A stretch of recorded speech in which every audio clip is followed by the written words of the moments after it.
سورۃ الکہف بسم اللہ الرحمن الرحیم الحمدللہ الذی انزل علی عبدہ الکتاب ولم یجعل لہ عوجا۔ یہ پوائنٹ میں نوٹ کرا چکا ہوں کہ آخری آیت کیا تھی؟ قل الحمدللہ، کہو قل حمد اللہ کے لیے ہے۔ یہ آخری آیت تھی سورہ بنی اسرائیل کی، اور سورہ کہف کی آیت شروع ہو رہی ہے الحمدللہ الذی، گویا کہ اس حکم کی تعمیل جو ہے اس سے آغاز ہو رہا ہے اس سورہ مبارکہ کا۔ اس کو میں نے کہا تھا یہ انٹرلاکڈ ہیں دونوں صورتیں جو ہیں، جیسے آتا ہے تورات میں کہ حضرت یعقوب اپنے بھائی عیسو کی ایڑیاں پکڑے ہوئے تولد ہوئے، یہ جڑواں پیدا ہوئے تو دو بھائی عیسو اور یعقوب۔ عیسو بڑے تھے، یعنی بڑے اس معنی میں جو بھی ہوتے ہیں جڑواں، ان میں جو پہلے جس کی ولادت ہو جائے وہ بڑا ہوتا ہے، چاہے 2 منٹ کا فرق ہو 5 منٹ کا فرق ہو۔ تو اس کی ولادت کے بعد پھر حضرت یعقوب کو عقب کہتے، پیچھے کو، پیچھے آنے والا یعقوب، اس لیے ان کا نام پڑ گیا ہے کہ یہ پچھلا ہے۔ جو پہلا تھا وہ عیسو تھا، عیسو کے بارے میں کچھ معلوم نہیں، ان کی اولاد وغیرہ کدھر گئی، بہرحال وہ ایک علیحدہ بحث ہے۔ تو اسی طریقے سے یہ سورہ کہف جو ہے گویا کہ سورہ بنی اسرائیل کی ایڑیاں پکڑے ہوئے قرآن مجید میں وارد ہو رہی ہے۔ اس میں آپ دیکھیے الحمدللہ الذی انزل علی عبدہ، وہی اللہ تعالیٰ نے اللہ کے اپنے رسول کی جو نسبت ہے اس کو عبد کے نمایاں کیا ہے، کتاب نازل کی ولم یجعل لہ عوجا، اور اس میں کوئی کجی نہیں رکھی، قیما، سیدھی، ٹھیک ٹھیک، روشن، مبین، لینذر بأسا شدیدا۔ اب یہ ہے لفظ جو بہت زیادہ غور کرنے کے قابل ہے۔ اس کتاب کے حضور پر نزول کے مقاصد میں سے ایک یہ بھی ہے، خبردار کر دیں ایک بہت بڑی آفت سے۔ ویسے باسن جب واحد آتا ہے تو عام طور پر اس کے معنی جنگ ہوتے ہیں، جب جمع میں آتا ہے تو سختی، مصیبت، بھوک، فاقہ، یہ سارے بأسا۔ آیت البر میں بھی ہم نے پڑھا والصابرین فی البأساء والضراء وحین البأس۔ بأسا جب جمع میں آیا ہے تو فقر و فاقہ، تکلیف، مصیبت، اور حین الباس جنگ کے وقت۔ تو ان دونوں کو ذہن میں رکھیے، بہت بڑی آفت، بہت بڑی آفت، بہت بڑی آفت۔ ایک تو ہے دجالی فتنے کی، دجال، المسیح الدجال جو آنے والا ہے، جس کے بارے میں حدیث میں آتا ہے کہ کوئی نبی اور رسول ایسا نہیں گزرا جس نے اپنی قوم کو دجال کے فتنے سے آگاہ نہ کیا، اور پوری انسانی تاریخ میں دجال کے فتنے سے بڑا کوئی فتنہ نہیں ہو، اور وہ ہر بندہ مومن کے امتحان کے لیے کڑا ترین جو ہے مرحلہ آ جائے گا، سخت ترین امتحان اس کا لیا جائے گا۔ یہ جو سختی ہے اس کی خبر دیتے ہوئے یہ سورہ مبارکہ نازل ہو رہی ہے، اور خاص طور پر اسے باسن اگر جنگ کے معنی میں لیں تو الملحمۃ العظمیٰ، کتاب الملاحم، جو کہ آپ دیکھیں گے احادیث کی کتابوں میں پورا باب ہے کتاب الملاحم، اور اس کا تعلق بھی دجال کے ساتھ ہے، کیونکہ پھر دجال ہی کو قتل کریں گے حضرت مسیح علیہ السلام نازل ہو کر۔ تو یہ سارا مسئلہ جو ہے اس کی خبر دینے کے لیے قیما لینذر بأسا شدیدا من لدنہ، گویا کہ یہ جو احادیث کی کتابوں میں آپ کو حدیث کے ابواب ملتے ہیں، چاہے وہ کتاب الفتن ہو اور چاہے وہ کتاب جو ہے آثار قیامہ ہے، اس طرح کے جتنے بھی ہیں، اور کتاب الملاحم ہے، یہ گویا کہ اس کی شرح ہے، لینذر بأسا شدیدا من لدنہ، اور یہ ہوگا بھی خاص اللہ کی طرف سے، یہ آزمائش بھی، یہ دجال کا فتنہ بھی، یہ بہت بڑی جنگ بھی، جس کو آرمگڈون کہتے ہیں، کرسچین جو ٹریڈیشن ہے اس میں اس کے لیے لفظ ہے آرمگڈون، ایک بہت بڑی جنگ ہوگی۔ ڈکشنری میں بھی آپ دیکھیں گے کہ خیر اور شر کی قوتوں کے درمیان اس دنیا کے خاتمے سے پہلے ایک بہت بڑی جنگ ہونی ہے جس کا نام یہ آرمگڈون ہے۔ لینذر بأسا شدیدا من لدنہ ویبشر المؤمنین الذین یعملون الصالحات، اور تاکہ بشارت دے وہ ان اہل ایمان کو جو نیک عمل کرتے ہوں، ان لہم اجرا حسنا، کہ ان کے لیے ہوگا بہت اچھا بدلہ، ماکثین فیہ ابدا، اور وہ اس میں رہیں گے ہمیشہ ہمیشہ۔ یہ جو دجالی فتنہ ہے اس کے ساتھ ایک خاص مناسبت ہے سورہ مبارکہ کی۔ احادیث میں آتا ہے کہ دجالی فتنے کے اثرات سے بچنے کے لیے اس سورہ مبارکہ سے ذہنی اور قلبی رشتہ مفید ہے، اس کی تلاوت کرتے رہنا، خاص طور پر جمعے کے روز پوری سورہ کہف، ورنہ یہ کہ کم سے کم اس کی ابتدائی اور آخری آیات ان کی بڑی اہمیت ہے۔ دجالی فتنہ اصل میں کیا ہے سمجھ لیجئے کہ ایک تو ہے دجالی فتنہ بالعموم، دجل کہتے ہیں فریب کو، جیسے کہ کوئی نبی نہیں ہے، وہ اس نے فریبی لبادہ اوڑھ لیا، نبوت کا دعویٰ کر رہا ہے، وہ دجال ہے۔ تو اس طرح کی تو حضور نے فرمایا ہے کہ 30 دجال پیدا ہوں گے، انہی میں سے ایک ہمارے زمانے کے اندر جو ہے یہ غلام احمد قادیانی بھی تھا، وہ دجال تھا، جس نے کہ اعلان کیا کہ میں نبی ہوں جبکہ وہ نبی نہیں تھا۔ تو فریبی بنا ہوا جس نے کہ ملمہ اپنے اوپر چڑھایا ہوا ہے۔ اسی طریقے سے دجالی فتنہ یہ جو ہے اس پوری دنیا میں اس وقت جو فتنہ ہے وہ یہ ہے کہ مادہ پرستی کا اتنا غلبہ ہو چکا ہے ذہنوں کے اوپر، افکار کے اوپر، لوگوں کے نظریات کے اوپر، لوگوں کی اخلاق کے اوپر، لوگوں کے اقدار جو ہیں، ویلیوز جو ہیں اس کے اوپر، کہ وہ آخرت کو بالکل بھول گئے، اللہ کو بھول گئے، اسباب کے اندر گم ہے، مسبب الاسباب سے ظہور ہو گیا، دنیا ہی دنیا ہے، آخرت کو بھولے ہوئے ہیں، مادہ ہی مادہ ہے، روح سے کوئی سروکار ہی نہیں۔ یہ ہے بالعموم جس کا نام دجالی فتنہ ہے، کہ حقیقت کے اوپر پردہ پڑا ہوا ہے، آخرت پر دنیا کا پردہ پڑا ہوا ہے۔ یہ دنیا جو ہے در حقیقت کیا ہے؟ وَمَا الْحَيَاةُ الدُّنْيَا إِلَّا مَتَاعُ الْغُرُورِ، یہ دھوکے کا سامان ہے۔ اصل زندگی کو اس نے ڈھانپا ہوا ہے، ہم نے یہ سمجھ لیا کہ زندگی یہی ہے، اسی کے لیے بھاگ دوڑ محنت صبح و شام، اسی کے مستقبل کی فکر ہے، لیکن اصل زندگی اس کی کوئی فکر ہی نہیں ہے۔ باقی ایک دجال جو ہے جو آئے گا، وہ معاملہ احادیث کے اندر بھی بڑی طوالت کے ساتھ ہے، اور اس میں کافی پیچیدگیاں بھی ہیں، بعض چیزیں جو ہیں ایک دوسرے سے کچھ مختلف بھی ہیں، اس میں پھر اہل علم کو بہرحال مطابقت پیدا کرنی پڑتی ہے۔ میں نے جہاں تک اپنی کوشش کی ایک رائے تک میں پہنچا ہوں، لیکن ابھی میں اسے بیان نہیں کر رہا ہوں۔ بہرحال دجالی فتنے کی خبریں موجود ہیں بہت شدت کے ساتھ، اور اس صورت کا پڑھنا جو ہے اس میں بہت مفید ہے۔ اس صورت کے مضامین کا دجالی فتنہ بالعموم سے کیا تعلق ہے وہ تو اس ہم دورہ ترجمہ دوران کے اس کے دوران بھی آپ کو معلوم ہو جائے گا، لیکن اس کے جو خاص بڑے مباحث ہیں، خاص طور پر یہ کہ ایک ہمارے بہت بڑے عالم گزرے ہندوستان میں اس صدی کے آغاز میں، مولانا مناظر حسن گیلانی، انہوں نے اس میں باقاعدہ کتاب لکھی ہے، آپ کو مل جائے گی بازار میں بھی، اصحاب کہف کے جو کا معاملہ سورہ کہف کے مباحث ہیں ان کے۔ میں نے اس کو اپنی ایک تقریر کے اندر کسی خطاب جمعہ میں سورہ کہف کے مضامین کا خلاصہ بیان کیا تھا، جس کا عنوان ہے دنیا کی حقیقت۔ ظاہر بات ہے تفاصیل زیادہ جو ہیں وہ میرے لیے ممکن نہیں ہے کہ اس دورہ ترجمہ کے دوران بیان کر سکوں۔ وَيُنذِرَ الَّذِينَ قَالُوا اتَّخَذَ اللَّهُ وَلَدًا، اور خبردار کر دے ان لوگوں کو جنہوں نے کہا کہ اللہ نے بیٹا بنایا۔ یہ ساری دجالیت جو ہے اس کی جڑ کیا ہے؟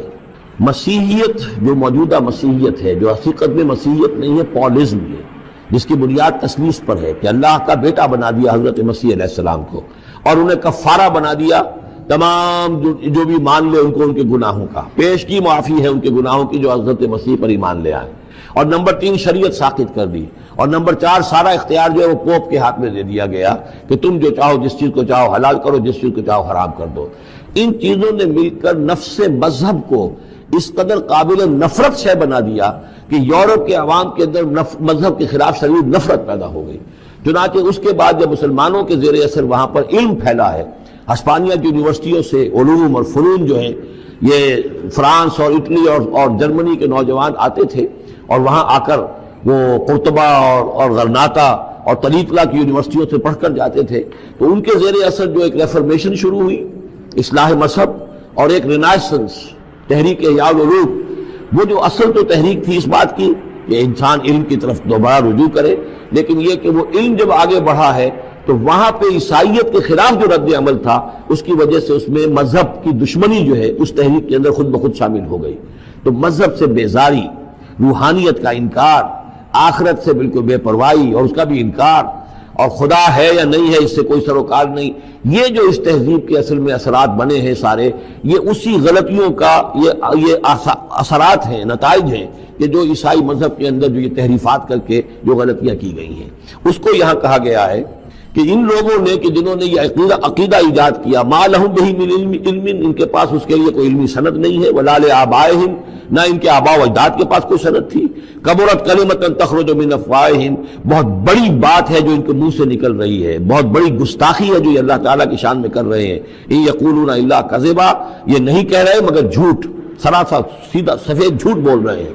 فلعلک باخع نفسک علی آثارہم، تو اے نبی شاید کہ آپ اپنے آپ کو ہلاک کر لیں گے ان کے جو اثرات پڑنے والے ہیں، عیسائیت کے اس غلط عقیدے کے جو نتائج برآمد ہوئے ہیں، جب یہ نتائج ظاہر ہوں گے تو اتنے سنگین ہوں گے، فلعلک باخع نفسک، کہ ان کے احساس سے اور ان کے ادراک سے شاید کہ آپ اپنے صدمے سے اپنے آپ کو ہلاک کر لیں۔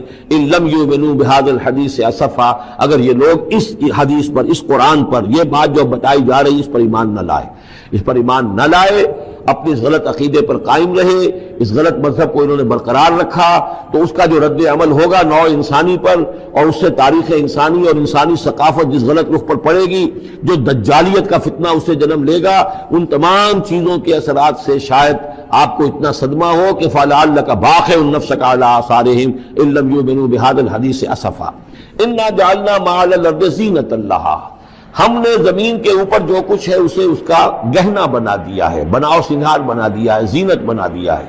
یہ آپ نوٹ کر لیجئے، لفظ زینت اور زمین میں اس کی زیبائش اور آرائش یہ اس سورہ مبارکہ کا عمود ہے، یعنی اس کو اتنا کھبا دیا ہے نگاہوں میں اللہ نے کہ آخرت سے خود بخود انسان غافل ہو جاتا ہے۔ یہ پردہ پڑ گیا ہے، چمک دمک ہے، یہ کاریں ہیں، یہ بلڈنگیں ہیں، یہ کوٹھیاں ہیں، یہ عالیشان عمارتیں ہیں، یہ کیا کچھ اس کی جو یوں سمجھیے پومپ اینڈ شو جو ہے اس وقت دنیا کا۔ اور ظاہر بات ہے امریکہ میں جا کر دیکھیے تو جو کچھ یہاں دیکھ رہے ہیں اس سے 10 گنا 100 گنا 1000 گنا آپ کو نظر آئے گا، عقلیں دنگ ہو جاتی ہیں۔ نتیجہ کیا نکلتا ہے کہ انسان یہ سمجھتا ہے کہ اصل شے یہی مادہ ہی ہے، اصل ہدایت پہ یہی لوگ ہیں، یہی لوگ ہیں صحیح معنی میں کہ جنہوں نے واقعتاً علم حاصل کیا ہے، لہذا ان کی غلط تہذیب، ان کا غلط تمدن، ان کے تمام غلط ثقافت کے معاملات کے بھی ہم اسی طریقے سے پیروی کر رہے ہیں۔ یہ سارا مسئلہ جو ہے وہ اس لیے ہے کہ یہ چمک دمک دنیا کی جو زیبائش اور آرائش اس سے ہم متاثر ہیں۔ انا جعلنا مع الارض زینۃ اللہ، جو کچھ زمین کے اوپر ہے اسے ہم نے اس کے لیے بناؤ سنگھار بنا دیا، لنبلوہم، تاکہ ہم آزمائیں ان کو، ایہم احسن عملا، کون ہے ان میں سے اچھے عمل کرنے والا۔ یعنی اب یوں دیکھیے وہ شعر جو ایک ہے، اگرچہ ذرا تھوڑا سا شان باری تعالیٰ کے اعتبار سے تو شاید اتنا مناسب نہ ہو، لیکن یہ کہ مفہوم کو ادا کرتا ہے کہ رخ روشن کے آگے شمع رکھ کر وہ یہ کہتے ہیں ادھر آتا ہے دیکھیں یا ادھر پروانہ جاتا ہے۔ ایک طرف ذات باری تعالیٰ ہے اور ایک طرف یہ دنیا ہے، اس کی چمک دمک ہے۔ اب یہ پروانہ جو ہے یہ انسان، اس کا امتحان ہے، آیا یہ اللہ اور آخرت کی طرف جا رہا ہے یا دنیا کی طرف اور دنیا کی زیبائش اور آرائش کی طرف جا رہا ہے۔ جو زیبائش اور آرائش کی طرف چلا گیا وہ تباہ و برباد ہو گیا، فقط خسر خسرانا مبینا۔ اور جس نے اس دنیا کی زیبائش اور آرائش اس سے منہ موڑ کر وہ جو حقیقت جو اصل حسن ازلی ہے اللہ تعالیٰ کا اور اس کا جو جلال اور کمال ہے اور جو آخرت کی نعمتیں ہیں ان کو اختیار کر لیا، وہ کامیاب ہو گیا۔ تو امتحان اتنا ہی ہے کہ رخ روشن کے آگے شمع رکھ کر وہ یہ کہتے ہیں ادھر جاتا ہے دیکھیں یا ادھر پروانہ آتا ہے۔ وَإِنَّا لَجَاعِلُونَ مَا عَلَيْهَا صَعِيدًا جُرُزًا، اور یہ کہ جو کچھ بھی اس پر ہے ہم ایک وقت آئے گا کہ اس کو بنا کر رکھ دیں گے جیسے کہ میدان جس میں سے کہ فصل کاٹ لی گئی ہو۔ جب قیامت ہوگی کیا ہوگا یہاں پر اسی زمین کو، نہ یہاں پہ کوئی وہ پہاڑ رہ جائیں گے کوٹ کوٹ کر چپٹی کر دی جائے گی، نہ یہ آپ کے پاس جو ہے وہ اسکائی اسکریپرز رہ جائیں گے، نہ یہ اعلیٰ شان عمارتیں ہوں گی، کچھ نہیں ہوگا۔ یہ سب برابر ہوگا جیسے کہ کسی کھیت کے اندر فصل کاٹ دی جاتی ہے تو اب وہ پڑا ہوتا ہے ویران۔ وَإِنَّا لَجَاعِلُونَ مَا عَلَيْهَا صَعِيدًا جُرُزًا، ہم اسے کر کے چھوڑیں گے ایسا کھیت کہ جہاں پر چورا پڑا ہوا ہو، صرف بچا کھچا جو ہے وہ اس کا توڑی کا اور کچھ نہ ہو۔ ام حسبت ان اصحاب الکہف والرقیم کانوا من آیاتنا عجبا، اب یہاں سے اصحاب کہف کی بات شروع ہو رہی ہے، کیونکہ پوچھوایا تھا یہودیوں نے اصحاب کہف کون تھے۔ کیا تم سمجھتے ہو کہ اصحاب الکہف والرقیم، رقیم جو ہے ان کی تختی تھی ایک جس کے اوپر ان کے حالات لکھ کر جو ان کے ایک جو کہف تھی ان کی غار جو تھی اس کے اوپر لگا دی گئی تھی، تو انہیں اصحاب الکہف بھی کہتے ہیں، اصحاب الرقیم بھی کہتے ہیں، یہ دونوں انہیں ایک ہی گروہ کے نام ہیں۔ کیا وہ تمہارے خیال میں ہماری بڑی عجیب آیات میں سے تھا؟ یعنی واقعتاً بات تو غیر معمولی تھی، لیکن حقیقت میں ہمارے ہاں تو ہماری تخلیق میں ہماری صنائی میں اس سے ہزاروں گنا زیادہ عجیب باتیں ہوتی ہیں، ہمارے لیے تو کچھ ہے ہی نہیں کسی بھی درجے میں، تم سمجھتے ہو شاید وہ بہت بڑی بات ہے۔ یہ اصحاب کہف کا جو قصہ ہے اب میں سمجھتا ہوں کہ پورے وثوق کے ساتھ ہم کہہ سکتے ہیں کہ یہ قصہ کیا تھا۔ دیکھیے جب حضرت مسیح علیہ السلام آئے ہیں تو یہ پورا علاقہ جو ہے فلسطین کا اور یہاں پہ جو آپ نے تبلیغ کی ہے تو یہ اس وقت رومن امپائر کا ایک حصہ تھا، اگرچہ مقامی طور پر ایک لوکل بادشاہ جو تھا یہودی وہاں پر حکومت کر رہا تھا، لیکن وہ پپٹ تھا، اصل میں تو حکومت جو تھی رومیوں کی، جو رومی تھے بت پرست۔ اور اس کے بعد چونکہ انہوں نے بغاوت کی، حضرت مسیح تو اٹھا لیے گئے سن 30 عیسوی کے آس پاس یا 33 عیسوی کے آس پاس، لیکن اس کے بعد جو ہے ان یہودیوں نے بغاوت کی رومیوں کے خلاف، جس کے نتیجے میں سن 70 عیسوی میں ٹائٹس رومی نے تو ان کی حکومت بھی ختم کی اور بیت المقدس کو برباد کیا، یروشلم کو تباہ کیا، 1,33,000 یہودیوں کو قتل کیا اور ان کو بھیج دیا، نکال دیا وہاں سے باہر۔ اس وقت کا معاملہ یہ ہے کہ اب کوئی اکے دکے جو بھی رہ جاتے تھے یہاں پر، کوئی یہودی یا عیسائی، یہودیوں کو تو نکال دیا، عیسائی رہ گئے، لیکن عیسائیوں پر بھی بہت ظلم ہوتا تھا۔ یہ موحد تھے، حضرت عیسیٰ کے ماننے والے، وہ بت پرست تھے۔ تو اس زمانے میں کہیں بادشاہ کوئی تھا ڈیسیس یا دقیانوس جس کو کہتے ہیں، اس کے زمانے میں کچھ جو عیسائی تھے حضرت عیسیٰ پر ایمان رکھنے، آج کے عیسائیوں پر قیاس نہ کیجیے، جو نصارہ تھے حضرت عیسیٰ کو ماننے والے جو موحدین تھے، ان میں سے کچھ نوجوانوں کی پیشی ہوئی بادشاہ کے دربار میں، انہوں نے کہا کہ تم اپنے نئے دین سے اگر باز نہیں آؤ گے، اتنے دن کی مہلت تمہیں دی جا رہی ہے تو تمہیں سولی چڑھا دیا جائے گا، بس مہلت دی جا رہی ہے، جاؤ غور کر لو، سوچ لو۔ ان لوگوں نے آ کر سوچا کہ اب نہ تو ہمارے لیے یہ ممکن ہے کہ ہم مقابلہ کر سکیں، چلو کسی غار میں چھپ جاتے ہیں، دیکھیں اللہ تعالیٰ کیا کرتا ہے ہمارے لیے۔ وہ ایک غار میں جا کر چھپ گئے، اور غار میں جا کر چھپے ہیں تو اللہ نے انہیں وہاں پر سلا دیا، موت تاری نہیں کہ سلا دیا۔ اللہ کروٹ بھی بدلواتا رہا، ان کے لیے سارا کچھ بندوبست کیا، اللہ کی قدرت۔ آپ کا ایک قول مبارک یہ ہے کہ یاسین قلب القرآن، سورہ یاسین جو ہے وہ قرآن حکیم کا دل ہے۔ اسے روایت کیا ہے امام احمد نے، امام ابو داود نے، امام نسائی نے، امام ابن ماجہ نے، امام طبرانی نے، حضرت معقل ابن یسار رضی اللہ تعالی عنہ کی روایت سے۔ ایک دوسری روایت میں حضور کا یہ حکم ملتا ہے کہ اقرؤوا سورۃ یاسین علی موتاکم۔ اس روایت کے راوی بھی حضرت معقل ابن یسار ہیں، اور اسے بھی امام احمد اور امام ابو داود اور امام ابن ماجہ نے نقل فرمایا ہے۔ جہاں تک تو اس دوسری روایت کا تعلق ہے تو اس پر تو عمل ہمارے ہاں موجود ہے کہ جب بھی کسی کا نزع کا وقت ہوتا ہے تو اکثر و بیشتر آپ نے دیکھا ہوگا اگر کچھ دینی گھرانہ ہے، کچھ دینی ذوق ہے تو اس وقت سورہ یاسین پڑھ کر سنائی جاتی ہے۔ اگرچہ بدقسمتی سے اس وقت جو صورتحال ہے اس کی بنا پر ہم اسے محض ایک رسم قرار دیں گے۔ اس کی وجہ یہ ہے کہ سننے والے کو کچھ اندازہ نہیں ہوتا کہ میں کیا سن رہا ہوں، بس ایک برکت کا حصول سمجھ لیجئے کہ ہمارے پیش نظر ہے یا ہماری ایک عقیدت ہے، عقیدہ ہے ہمارا، حضور نے جب فرمایا ہے تو ہم اس پر عمل کرتے ہیں، تو یہ چیز اپنی جگہ پر ثواب بھی اس کا یقیناً ملے گا اور اس کے اثرات بھی یقیناً کچھ نہ کچھ ہوں گے۔ لیکن جو بات سمجھ میں آنے والی ہے وہ یہ ہے کہ اس سورہ مبارکہ کے مضامین کچھ ایسے ہیں کہ فی الواقع اگر کسی درجے میں بھی ان کا فہم کسی کو حاصل ہو جائے اور عالم نزع میں اس کو سنایا جا رہا ہو، جب اس کے باقی حواس تو بہت حد تک معطل ہو چکے ہوتے ہیں لیکن کچھ ابھی فہم اور ادراک باقی ہو، تو اگر یہ الفاظ اس کے شعور میں داخل ہوں گے تو اس کے اندر اگر سویا ہوا ایمان ہوگا کسی درجے میں تو وہ جاگ اٹھے گا، اور اگلی جو منزلیں ہیں کہ جن سے اسے گزرنا ہے اس میں بہتری کی بہت توقع ہوگی۔ بہرحال اس وقت جس شکل میں بطور رسم و رائج ہے اس پر اگرچہ ذرا ایک طنزیہ انداز میں علامہ اقبال نے ایک ذکر کیا ہے اس کا کہ بہایا تشترا کاری جزی نیز کے از یاسین او آسا بمیری، کہ اس قرآن مجید کی آیات کے ساتھ تمہارا اس کے سوا کوئی اور سروکار نہیں رہا ہے کہ تم اس کے ذریعے سے آسانی سے مرنا چاہتے ہو۔ تو یہ اگر اس خیال سے لیا جائے کہ اگر تو صرف یہی مطلب رہ جائے قرآن کا تو یقیناً وہ طنز جو علامہ نے کیا ہے وہ درست ہے، لیکن یہ کہ اس کا یہ مفہوم بہرحال نہیں لینا چاہیے کہ اس چیز کو ترک کر دیا جائے، جبکہ ہمارے پاس نبی اکرم صلی اللہ علیہ وسلم کا ایک قول موجود ہے کہ جس میں آپ نے اس کی تاکید فرمائی۔ جہاں تک پہلی روایت کا تعلق ہے کہ یہ سورہ مبارکہ قرآن حکیم کے لیے بمنزلہ قلب ہے، دل کے مانند ہے۔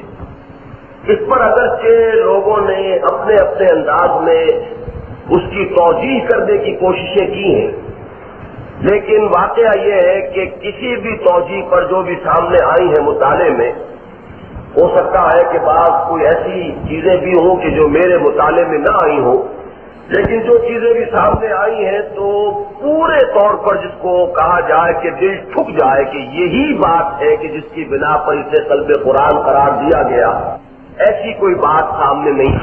اس میں سب سے پہلی بات تو میں یہ عرض کروں گا کہ ہمیں اس قسم کے معاملات میں اصل میں تو ایمان پختہ رکھنا ہوتا ہے حضور کے فرمان پر، کہ جب آپ نے فرمایا ہے تو ایسا ہے، ہماری وہ سمجھ میں آئے یا نہ آئے، اس کی کوئی توجیح ہمارے اپنے فہم میں آ جائے، ابے ہاں بہت عمدہ نور علی نور، نہ آئے تب بھی جب حضور صلی اللہ علیہ وسلم کا فرمان ہے تو ہمیں یہ یقیناً سمجھنا چاہیے کہ کوئی نہ کوئی بات ایسی ہے چاہے وہ ہمارے فہم میں آئے یا نہ آئے کہ جس کی بنا پر حضور نے یہ فرمایا ہے۔ جہاں تک میں غور کر سکا ہوں اس میں ایک پہلو تو یہ ہو سکتا ہے کہ اس سورہ مبارکہ کا ایک خاص اسلوب ہے، ایک خاص سٹائل ہے، اور جہاں تک میرا گمان ہے کہ اس سٹائل میں قرآن مجید میں اس سورت کی دوسری نظیر جو ہے وہ سورہ سجدہ ہے، سورہ الف لام میم السجدہ، یا جسے عام طور پر سورہ سجدہ کہا جاتا ہے، جسے نبی اکرم صلی اللہ علیہ وسلم جمعے کے دن فجر کی نماز میں پہلی رکعت میں عموماً پڑھا کرتے تھے۔ اس کا اور سورہ یاسین کے سٹائل کا جو ہے بہت ہی ایک دوسرے کے ساتھ قرب ہے، بڑی مشابہت ہے، اور اس میں دو باتیں بڑی نمایاں ہیں۔ ایک تو یہ کہ دین کی جو بنیادی تعلیمات ہیں، ایمانیات ثلاثہ، توحید اور معاد اور رسالت، ان کا ذکر جو ہے ان دونوں صورتوں میں نہایت جامعیت کے ساتھ آیا ہے۔ اس میں اس طریقے سے مضامین گتھے ہوئے ہیں، اتنے باہم مربوط ہیں، اس طرح ایک دوسرے سے جڑے ہوئے ہیں کہ ان میں سے کسی کو ایک کو علیحدہ نکال لینا وہ تقریباً محال ہے۔ ایسا مسلسل اور مربوط بیان آتا ہے ان تین ایمانیات ثلاثہ کا، ایمان باللہ توحید، ایمان بالمعاد یا ایمان بالآخرہ، اور ایمان بالرسالہ کا، اور اس کا جو انداز ہے کچھ ایسا ہے کہ جیسے واقعتاً سورہ یاسین کے بارے میں، اب یا تو یہ کہ چونکہ حضور نے یہ لفظ استعمال فرمایا ہے اس لیے ہمارے احساس کے اندر تحت الشعور میں وہ پہلے سے موجود ہے، اور یا یہ کہ فی الواقع کیفیت ایسی ہے کہ جیسے دھڑکتا ہوا دل ہو، اس کو آپ جب پڑھتے ہیں سنتے ہیں اس کے ردم میں ایک خاص کیفیت اور مشابہت جو ہے وہ دل کی دھڑکن کے ساتھ موجود ہے۔ دوسری بات جس کی طرف میں نے اس سے پہلے اشارہ کیا ہے جبکہ ہم نے یہ جو نیا گروپ ہے قرآن حکیم کی مکی صورتوں کا شروع کیا تھا جس کا آغاز سورہ سبا سے ہوتا ہے، اس کو سمجھنے کے لیے ذرا تھوڑا سا مجھے پھر اعادہ کرنا پڑے گا قرآن حکیم کی صورتوں میں جو ایک نظم 6-7 گروپوں کی شکل میں ہمارے سامنے آتا ہے کہ قرآن مجید کی یہ 114 صورتیں جو ہیں یہ جس طریقے سے مصحف میں ہیں اس میں ایک عجیب بات یہ نظر آتی ہے کہ کچھ مکی صورتیں، پھر مدنی صورتیں، پھر مکی صورتیں، پھر مدنی صورتیں۔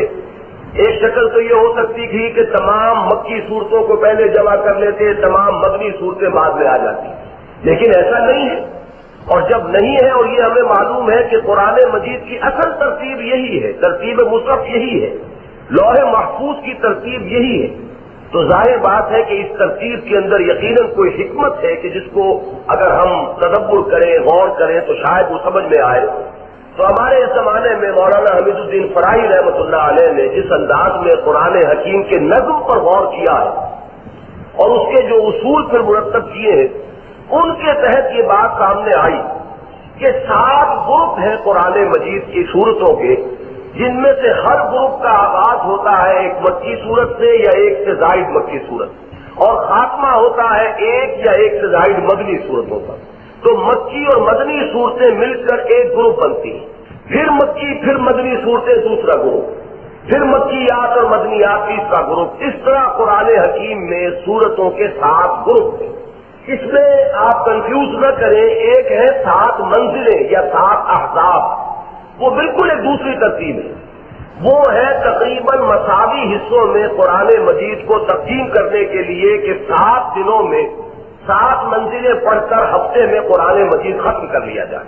یہ صحابہ کرام کا چونکہ معمول تھا اور حضور نے بعض صحابہ کو اس کی تاکید بھی فرمائی تھی، لہذا قرآن مجید کی صورتوں کو 7 حصوں میں تقسیم کر لیا گیا اور وہ 7 منزلیں ہیں۔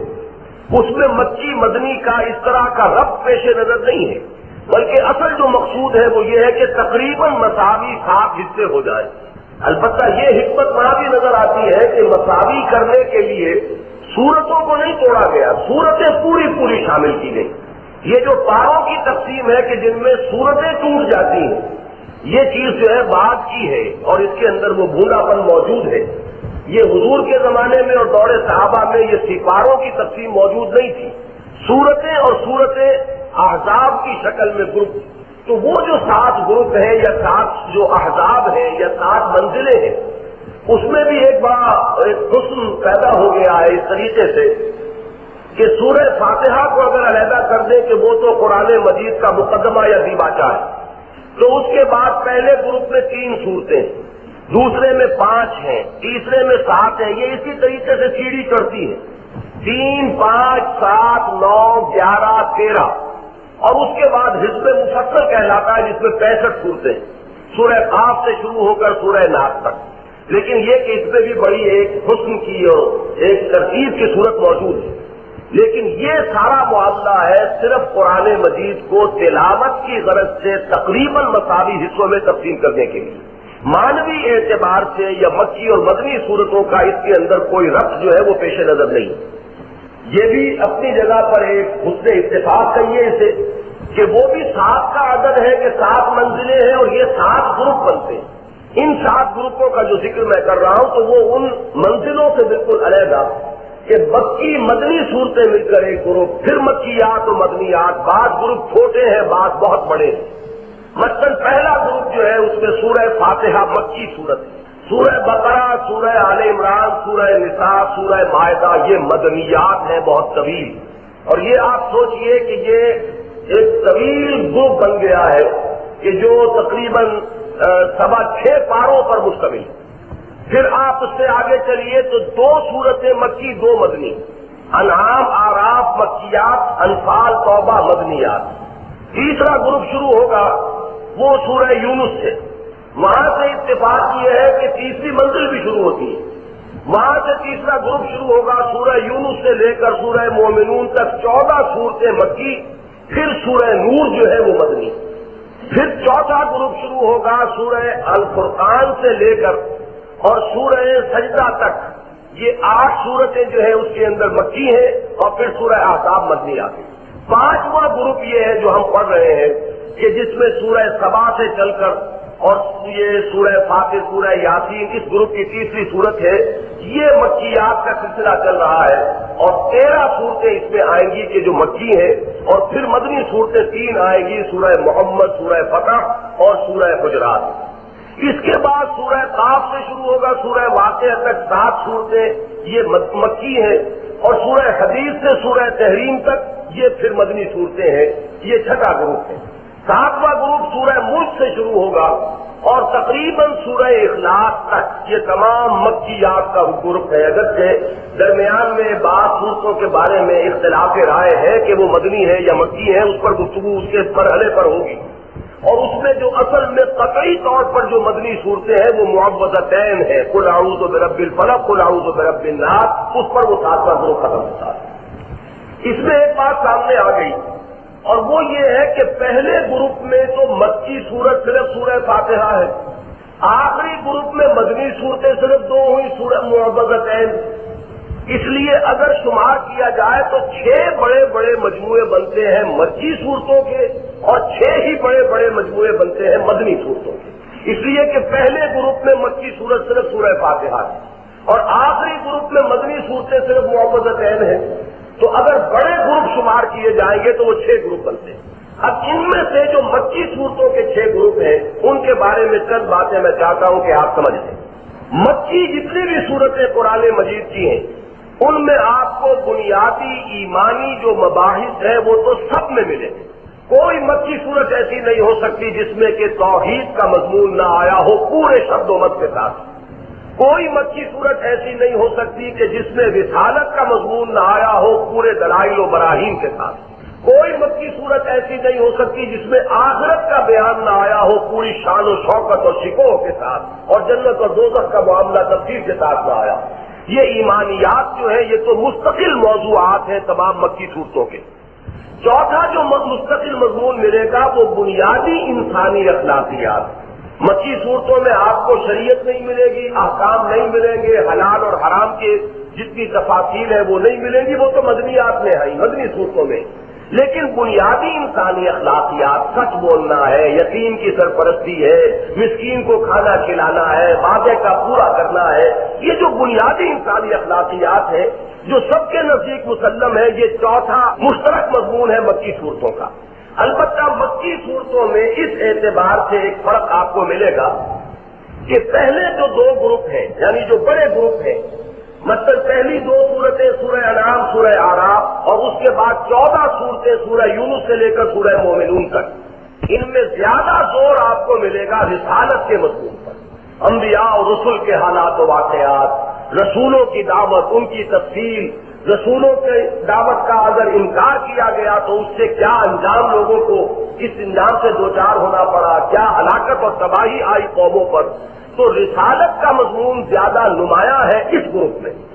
دوسرے جو دو گروپ آئیں گے ان میں سے ایک تو ہم پورا پڑھ چکے ہیں سورہ فرقان سے لے کر سورہ سجدہ تک، اور دوسرا گروپ اب یہ چل رہا ہے جو سورہ سبا سے شروع ہو رہا ہے سورہ احقاف پر ختم ہوگا 36 کے بارے میں. اس میں زیادہ زور توحید پر ہے.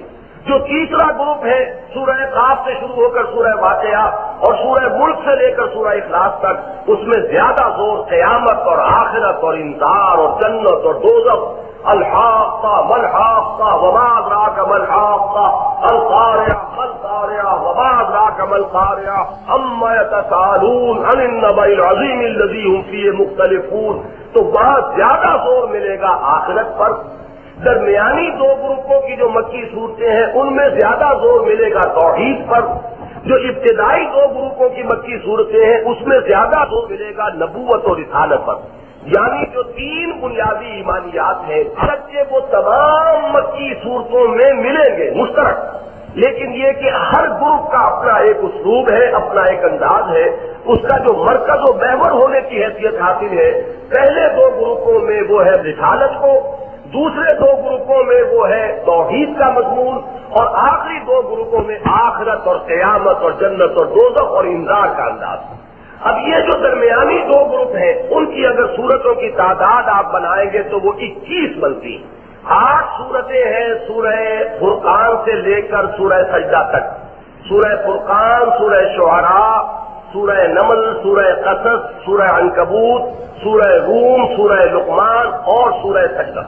13 صورتیں یہ ہیں جو شروع ہوئی ہیں سورہ سبا، سورہ فاطر، سورہ یاسین، سورہ صافات، سورہ صاد، سورہ زمر، اور اس کے بعد 7 صورتیں ہیں کہ جو حامیم سے شروع ہوتی ہیں جن کو کلیکٹیولی حوامیم کہا جاتا ہے. جب ہم ان 13 صورتوں میں دیکھتے ہیں تو ان 21 صورتوں کے 13 وہ اور 8 وہ 21 صورتیں، ان کے بالکل درمیان میں نگینے کی حیثیت سے جڑی ہوئی جو صورت آپ کو نظر آئے گی وہ سورہ یاسین ہے. 10 صورتیں اس سے ادھر ہیں، 10 صورتیں اس سے ادھر ہیں. سورہ فرقان سے لے کر سورہ سجدہ تک 8 صورتیں اور سورہ سبا اور سورہ فاطر 8 اور 2 مل کر 10 صورتیں ادھر ہو گئی. سورہ صافات اور سورہ صاد، سورہ زمر اور 7 حوامیم 10 صورتیں ادھر ہو گئی. پھر ایک بات یہ ذہن میں رکھیے، ایک تو اس اعتبار سے یہ توحید کا جو گروپ ہے قرآن مجید کی مکیات میں اس کا عین وسط ہے، اس کا دل ہے، اس کے قلب میں سورہ یاسین وارد ہوئی. پھر آپ یہ دیکھیں گے کہ بقیہ تمام صورتیں جوڑوں کی شکل میں، سورہ فرقان، سورہ شعراء، سورہ نمل، سورہ قصص، سورہ عنکبوت، سورہ روم، سورہ لقمان، سورہ سجدہ، سورہ سبا اور سورہ فاطر کو ہم پڑھ چکے ہیں. اس میں میں نے بہت وضاحت کے ساتھ عرض کیا تھا کہ یہ دونوں صورتیں ایک کامل جوڑے کی حیثیت رکھتی ہیں. تو یہ تمام صورتیں جوڑا ہے. آگے چلیں گے سورہ صافات، سورہ صاد، سورہ زمر، سورہ مومن، سورہ حامیم السجدہ، سورہ شورا، سورہ زخرف، سورہ دخان، سورہ جاثیہ اور سورہ احقاف، یہ جوڑوں کی شکل میں. ابھی اور نمایاں طور پر جب ہم آگے چلیں گے تو اس مضمون کو میں واضح کروں گا. لیکن ایک سورہ یاسین ہے جس کا جوڑا کوئی نہیں. جیسے ہمارے جسمانی اعضاء میں آنکھیں 2 ہیں، کان 2 ہیں، ہمارے ہاتھ 2 ہیں، پاؤں 2 ہیں، پھیپھڑے 2 ہیں، گردے 2 ہیں، دل ایک ہے کہ جس کا کوئی اور مثل نہیں ہے ہمارے پورے وجود میں. اسی طریقے سے ان 21 صورتوں کے بالکل درمیان میں یہ سورہ یاسین ہے اور کوئی صورت اس کے جوڑے کی حیثیت نہیں رکھتی. ادھر بھی 5 جوڑے ہیں کہ جو توحید کے مضمون پر جو سب سے زیادہ جو مرکزی صورتیں ہیں ان میں، اور ادھر بھی 5 جوڑے ہیں سورہ صافات سے شروع ہو کر سورہ احقاف تک. تو اس ترتیب مصحف کے اعتبار سے جب ہم یہ غور کرتے ہیں کہ مکی جو صورتوں کے مضامین ہیں ان میں توحید والی صورتیں ہی ظاہر بات ہے کہ قلب کی حیثیت رکھتی ہیں، اس لیے کہ اصل جڑ اور بنیاد تو توحید ہے. آخرت بھی توحید ہی کی ایک شرح ہے، اسی کی ایک تفصیل ہے. آخرت کیا ہے؟ اللہ تعالیٰ کی صفت عدل کا ظہور ہے، آخرت میں ہوگا. رسالت کیا ہے؟ اللہ تعالیٰ کی صفت ہدایت کا مظہر رسالت ہے. لہذا اصل جڑ جو ہے دین کی وہ تو توحید ہے. اور وہ جو صورتیں ہیں کہ جن کا مرکز و محور توحید ہے